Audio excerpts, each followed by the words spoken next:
Hey Yins, and welcome back of week 9 of the Stitch Party Stitch Along.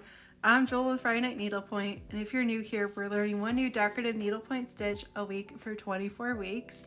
And you're not late to the party, you can join at any time. You can get the free digital chart on my website or a blank canvas kit to make your own canvas.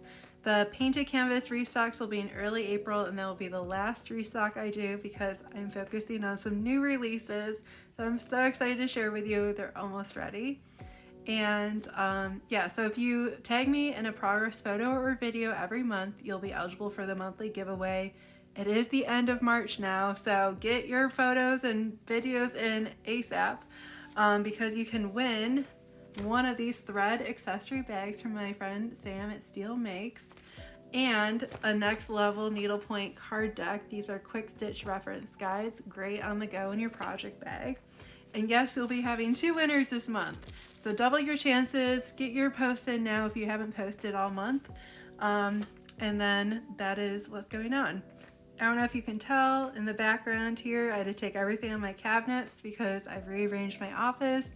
I got it all painted. Actually, the whole house got painted, but the walls got painted in here like a light purple color. I love it so much.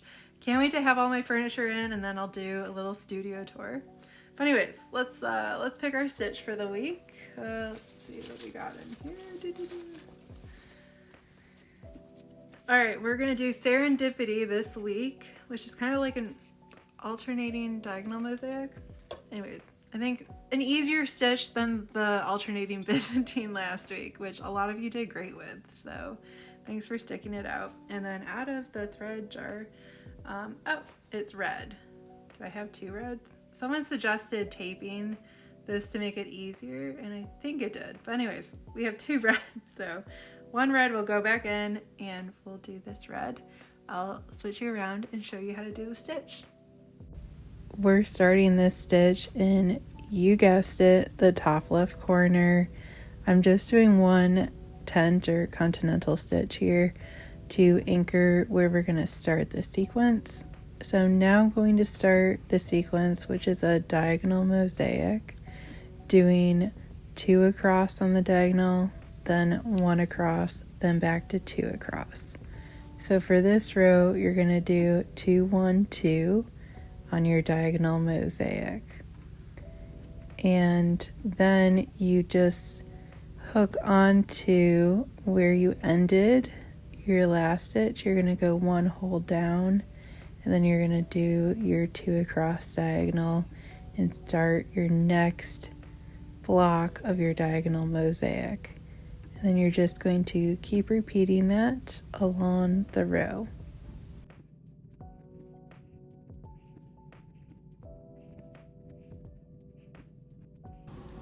And then once you finish your row, you're going to go where you had your 1 diagonal across.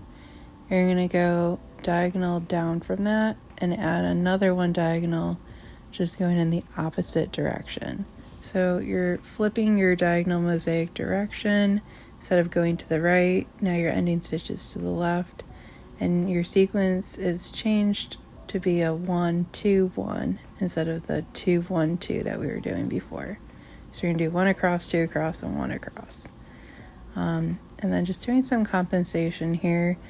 I like to just add some stitches underneath vertical stitches very carefully, just to eke in a little bit more coverage because I'm apparently allergic to having canvas showing. So if you're OCD like me, that's kind of what I do. Anyways, back to doing the stitch. Just keep finding where you have that 1 across diagonal on the row before, and just do it in the opposite direction. And so that's an easy way of how I think to find your placement in doing the stitch, and it goes by a lot faster. And then when you get to the end of the row, there's just a tiny little bit of compensation. This stitch is so easy to compensate with. That's why I love diagonal mosaic, and I am a diagonal mosaic diva, because it's very easy to compensate, but it adds a lot of texture. So then you just keep going row by row, alternating your diagonal mosaic directions, and also just the stitch sequence.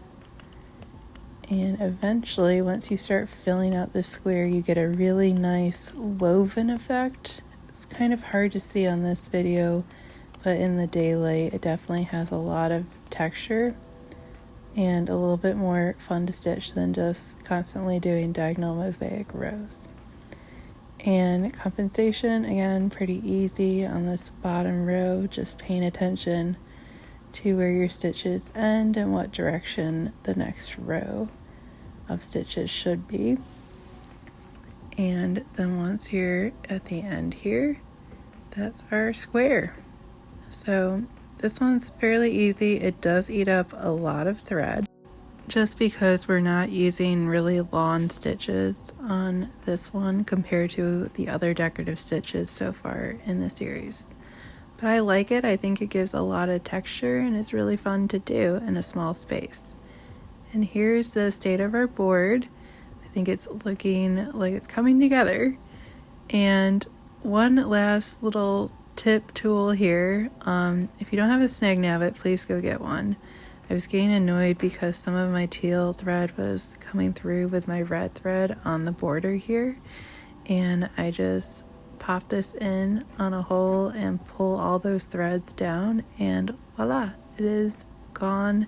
I don't have to worry about it anymore. So save yourself some heartache and get that tool.